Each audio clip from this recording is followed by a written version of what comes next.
Rương cứ sẵn kiếm nở viêu srai nâng mê riêng này xăm kỳ phiệp. Nở phum tôi mùi nở khét bạc đồng bong để bót chung vinh đòi viêu srai bài tong kiêu sở ngạt. Miên sát buônប្រភេទរស់នៅជាមួយគ្នាយ៉ាងសុខសាន្ត កណ្ដុរកោសិកាដែលចូលចិត្តលួចក្របស្រូវនិងមានចិត្តឆាប់រហ័សកង្កែបខៀវដែលមានសំឡេងឮខ្លាំងនិងចូលចិត្តអួតពីសមត្ថភាពរបស់ខ្លួនក្តាន់ថ្នោតដែលស្ងប់ស្ងៀមប៉ុន្តែមានភាពខ្ជាប់ខ្ជួនក្នុងការងារនិងគេក្រហមដែលជាអ្នកឃ្លាំមើលស្រែពីលើមែកឈើនិងមានភ្នែកមុតស្រួយសត្វទាំងនេះរស់នៅជាមួយគ្នាយ៉ាងសុខដុមដោយស្រែផ្ដល់អាហារដល់ពួកគេកណ្ដុរកោសិការក្របស្រូវកង់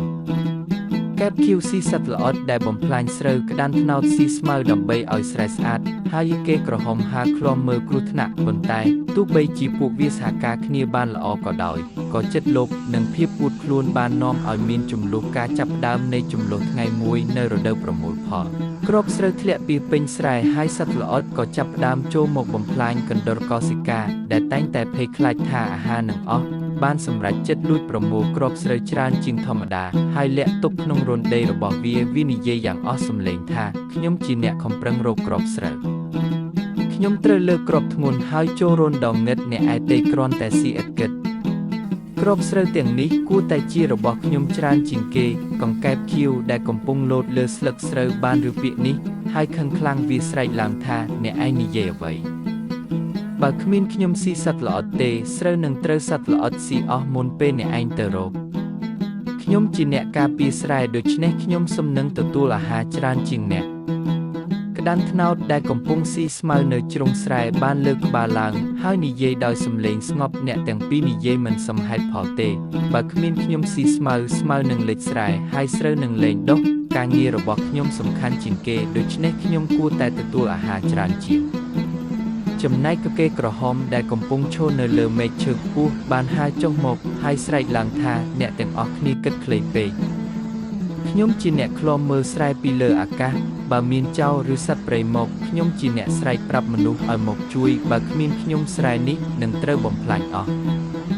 ខ្ញុំសំនឹងទទួលអាហារច្រើនជាងគេចំនួននេះកាន់តែធំឡើងសត្វនីមួយចាប់ផ្ដើមគិតថាខ្លួនសំខាន់ជាងគេហើយមិនចង់ចែករំលែកអាហារទៀតពួកវាបានប្រកាសឧសង្គាមដើម្បីប្រជែងគ្នាដណ្ដើមអាហារនៅវាលស្រែសង្គាមនៅវាលស្រែសត្វទាំង4បានបែងចែកជាក្រុមនិងរៀបចំផែនការដើម្បីលួចអាហារពីគ្នាទៅវិញទៅមកកណ្ដុរកោសិកាបានរត់ចូលស្រែនៅពេលយប់ដើម្បីលួចគ្រាប់ស្រូវវាបានជីករន្ធថ្មីនិងលាក់គ្រាប់ស្រូវជាច្រើននៅក្នុងឃ្លាំងរបស់វាប៉ុន្តែកង្កែបខៀវបានដឹងពីផែនការនេះហើយបានដាក់អន្ទាក់ដោយប្រើស្លឹកសាមកណ្ដុរកោសិកាបានជន់អន្ទាក់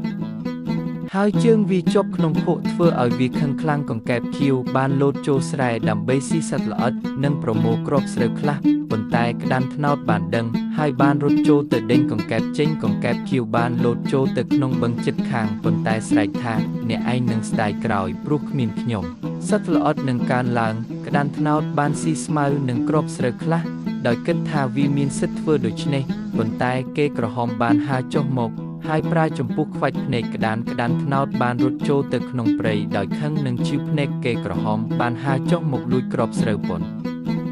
តែកណ្ដុរកោសិកាបានលួចចាប់កន្ទុយវាហើយទាញវាចុះមកគេក្រហមបានហើរចេញទៅប៉ុន្តែស្លាបវាបានរបួសបន្តិចសង្ឃាមនេះបានបន្តអស់ជាច្រើនថ្ងៃស្រែចាប់ផ្ដើមរញ៉េញ៉ៃស្មៅដុះច្រើនឡើងសត្វល្អិតចូលមកបំផ្លាញហើយគ្រាប់ស្រូវជាច្រើនត្រូវខូចខាតសត្វទាំង4កាន់តែអត់ឃ្លានហើយភូមិស្ងាត់ជាងមុនព្រោះគ្មានអ្នកណាអាចធ្វើការងារបានល្អការមកដល់របស់លោកតានិងមេរៀនថ្ងៃមួយលោកតាសុកដែលជាម្ចាស់ស្រែបានដើរមកមើលស្រែរបស់គាត់ភ្ញាក់ផ្អើលនឹងភាពរញ៉េញ៉ៃស្មៅដុះពីពេញសត្វល្អិតហើរពីវាលហើយគ្រាប់ស្រូវជាច្រើនបានបាត់បង់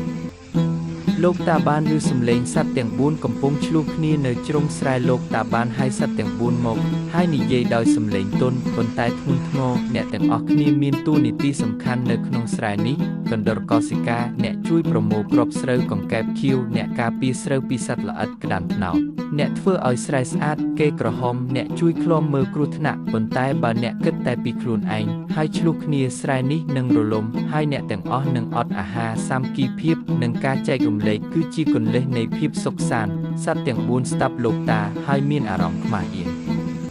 ពួកវាដឹងថាការលោភលន់និងភាពអួតខ្លួនបានធ្វើឲ្យពួកវាបាត់បង់អ្វីដែលសំខាន់ការផ្លាស់ប្ដូរនិងសុខដុមនីយកម្មចាប់ពីថ្ងៃនោះមកសត្វទាំង 4បានផ្លាស់ប្ដូរឥរិយាបថកណ្ដុរកោសិកាបាននាំគ្រាប់ស្រូវមកចែករំលែកជាមួយសត្វអីកង្កែបខៀវបានខំស៊ីសត្វល្អិតហើយមិនអួតខ្លួនទៀតទេ